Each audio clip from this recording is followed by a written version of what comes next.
إن الذين قالوا ربنا الله ثم استقاموا تتنزل عليهم الملائكة ألا تخافوا ولا تحزنوا وأبشروا بالجنة التي كنتم توعدون. यूपी के घराने से ताल्लुक़ रखने वाले जिनका नाम था बांके राम, हिंदू समाज, हिंदू सोसाइटी, हिंदू कबीला, हिंदू खानदान और हिंदुआना घर से उठने वाला फर्द जिनका नाम बांके राम था, और उनका एक दोस्त मुसलमान था. किसी तरह उस दोस्त ने अपने साथी को मस्जिद ले आया,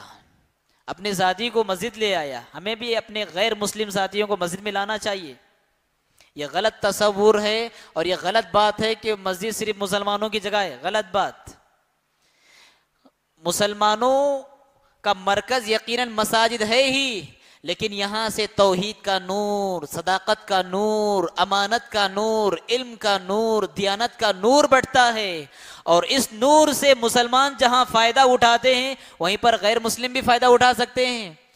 तो वो नौजवान उस शख्स को मस्जिद लाया, बांके राम को मस्जिद लाया, और इमाम साहब इशा की नमाज पढ़ाकर फारिग हुए. फारिग होने के बाद कुरान मजीद की तफसीर का वहाँ पर मामूल होता है इशा की नमाज के बाद. और इशा की नमाज के बाद सूरह अनकबूत की तफसीर इमाम साहब कर रहे थे. इमाम साहब को मालूम नहीं है कि मेरी मस्जिद में फलां गैर मुस्लिम आकर बैठा है. मामूल में जो तफसीर चल रही थी रेगुलर के तरीके पर, वो अपनी तफसीर कर रहे थे, वो कुरान मजीद की आयत पढ़ रहे थे.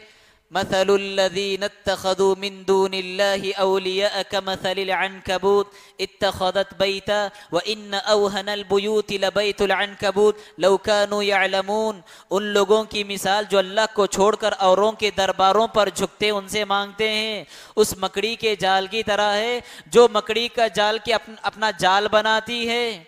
और जालों में, घरों में सबसे कमजोर तरीन घर मकड़ी का जाल होता है. इमाम साहब तफसीर कर रहे थे कि शिर्क की मिसाल बिल्कुल मकड़ी के जाले की तरह होती है. जिस तरह शिर्क के अंदर अपनी नजाकत होती है वो एकदम कमजोर होता है, इसी तरह मकड़ी का जाल, कि जिस तरह एक आदमी शिर्क की जिंदगी में डूबने के बाद जितना हाथ पैर मारता है, जितना घूम घुमाता है, मजीद शिर्क की दलदल में फंसता चला जाता है.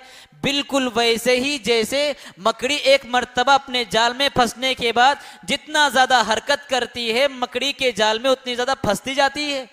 व इन्न अवहनल बुयूति लबैतुल अनकबूत. और जालों में, घरों में सबसे कमजोर घर मकड़ी का जाल होता है.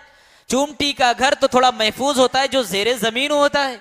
मकड़ी का जाल इंतहाई नाजुक, एक झाड़ू मारे सारा घर तहस नहस. शिर्क की मिसाल ऐसी इमाम साहब तफसीर कर रहे थे, और बांके राम जो सामने बैठे थे वो सुन रहे थे. और जब तफसीर मुकम्मल करके इमाम साहब फारिग हुए, उन्होंने कहा ये वो जवाब है जिस सवाल की तलाश मुझे कई दिनों से थी. ये मेरे दिल का वो सुकून है जिस सुकून का मैं कई दिनों से मुतलाशी था. वहाँ से आपकी हिदायत का सफ़र शुरू हो जाता है. वहाँ से निकलने के बाद दारुस्सलाम उमराबाद तशरीफ़ ले जाते हैं. मुसलमान होते हैं, वहाँ पर आपका नाम ज़ियाउर रहमान रखा जाता है. वहाँ तालीमी साल मुकम्मल करने के बाद मदीना यूनिवर्सिटी से आपकी मंजूरी आती है. वहाँ मदनी कोर्स मुकम्मल करने के बाद फिर माजिस्टर से फिर दुक्तूर से फिर उस्ताद. फिर एक दिन आता है कि आपके हल्के दर्स में बड़े बड़े मशाइख बैठकर आपसे हदीसें सीखते हैं. सुभान अल्लाह.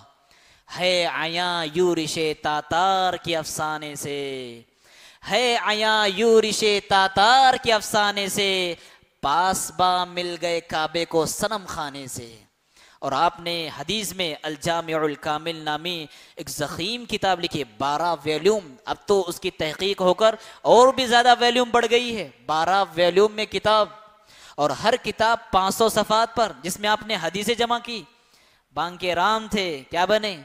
ज़ियाउर रहमान आदमी उमरी मदनी रहिमहुल्लाह. पिछले साल उनकी वफ़ात हुई. अल्लाह उनकी कब्र को नूर से भर दे.